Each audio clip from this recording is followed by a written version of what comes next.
ದೊಡ್ಡಮ್ಮ, ನಾನು ನೀವಿಬ್ರು ಒಂದಾಗಬೇಕು ಅಂತ ಹೀಗ್ ಮಾಡ್ದೆ. ಆದ್ರೆ ನಾನೇ ನಿಮ್ಮಿಬ್ರನ್ನು ಈ ರೀತಿ ದೂರ ಮಾಡ್ತೀನಿ ಅಂತ ಯಾವತ್ತೂ ಅನ್ಕೊಳ್ಳಿಲ್ಲ.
ರಾಜಿ,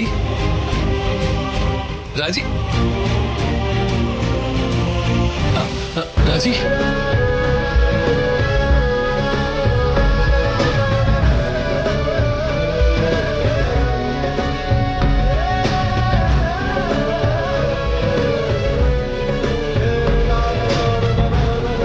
ಯಾಕೆ ಅಳ್ತಿದ್ಯಾ ರಾಜಿ?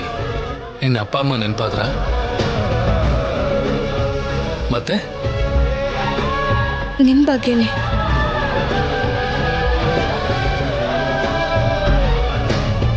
ನನ್ ಬಗ್ಗೆ ಅದ್ಯಾಕೆ ರಾಜಿ?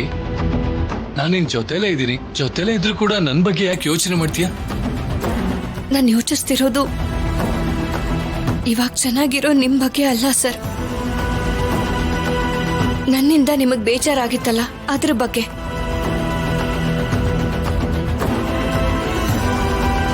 ನೀವು ತಪ್ಪು ಮಾಡಿದ್ದೀರ ಅಂತ ನಾನು ಎಷ್ಟು ತಪ್ಪಾಗಿ ಅರ್ಥ ಮಾಡ್ಕೊಂಡಿದ್ದೆ. ನಾನೆಂತ ತಪ್ಪು ಮಾಡ್ಬಿಟ್ಟೆ, ನಿಮ್ಗೆ ಎಂತೆಂತ ಮಾತಾಡ್ಬಿಟ್ಟೆ. ಇದನ್ನೆಲ್ಲ ನೆನೆಸ್ಕೊಂಡ್ರೇನೆ ಹೇಗ್ ಸಹಿಸ್ಕೊಂಡಿದ್ದೀರಾ ಅಂತ ಬೇಜಾರಾಗುತ್ತೆ ಸರ್.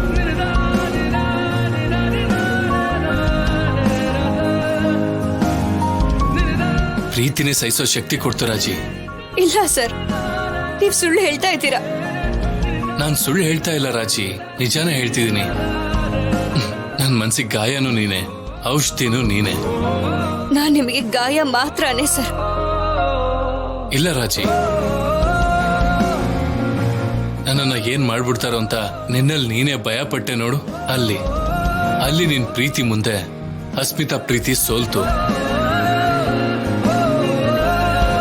ನನ್ ಮೇಲಿರೋ ನಿನ್ ಪ್ರೀತಿ ಎಷ್ಟಿದೆ ಅಂತ ಅವತ್ ಗೊತ್ತಾಯ್ತು.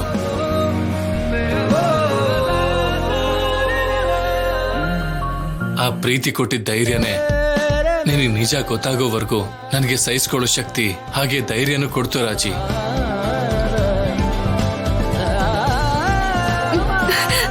ಏನ್ ಬೇಕಾದ್ರೂ ಇರ್ಲಿ ಸರ್, ಆ ಅಶ್ಮಿತಾನ ನಂಬಿಟ್ಟು ನಾನು ನಿಮಗ್ ತುಂಬಾನೇ ನೋವು ಕೊಟ್ಬಿಟ್ಟೆ.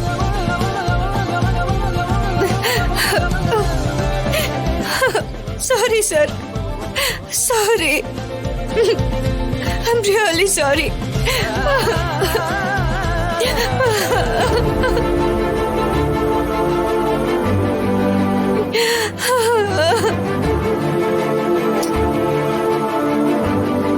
ರಾಜಿ, ನಮ್ಮ ಮಧ್ಯ ಪ್ರೀತಿ ಇರ್ಬೇಕ ಹೊರತು ಕ್ಷಮೆ ಎಲ್ಲ ಇರಬಾರ್ದು.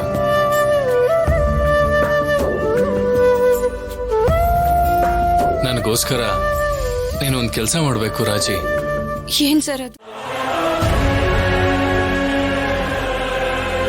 ಯಜಮಾನ್ರೆ, ಅರ್ಥ ಆಗ್ಲಿಲ್ಲ ಯಜಮಾನ್ರೆ. ಇದನ್ನು ಅರ್ಥ ಮಾಡ್ಕೊಳಕ್ ಆಗ್ದಿರೋರು ಹೇಗ್ ದೊಡ್ಡ ಮನುಷ್ಯರಾಗಿದ್ದೀರಾ ನೀವು?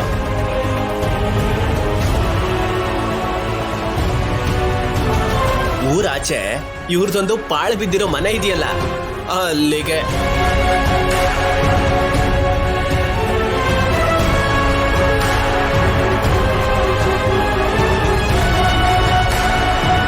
ಇಷ್ಟು ದಿನ ರಾಜನ್ ತರ ಮೆರೀತಿದ್ ಮನೇಲಿ ಈಗ ಇವ್ರಿಗೆ ಸ್ಥಾನ ಇಲ್ಲ.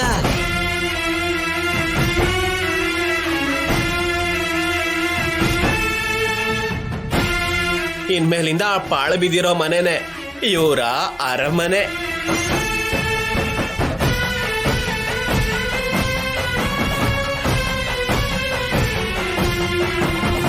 ಅಲ್ಲಿಗೆನೆ ಈ ತರ ಗಂಟು ಮೂಟೆ ಕಟ್ಕೊಂಡು ಉಟ್ಟು ಬಟ್ಟೆಲ್ಲ ಹೊರಟಿದ್ದಾರೆ ನಮ್ಮ ರಾಜಾರಾಮ್ ಅವರು.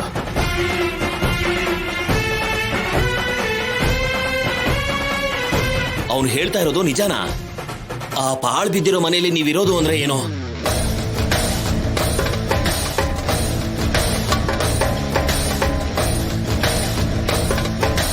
ಮಗಳಿಗೆ ಮದುವೆ ಮಾಡಿ ಅವಳನ್ನ ಅತ್ತೆ ಮನೆ ಸೇರ್ಸೋದಕ್ಕೂ ಮುಂಚೆನೆ ನಿಮ್ಗೆ ಇಂಥ ಪರಿಸ್ಥಿತಿ ಬಂತಲ್ಲ.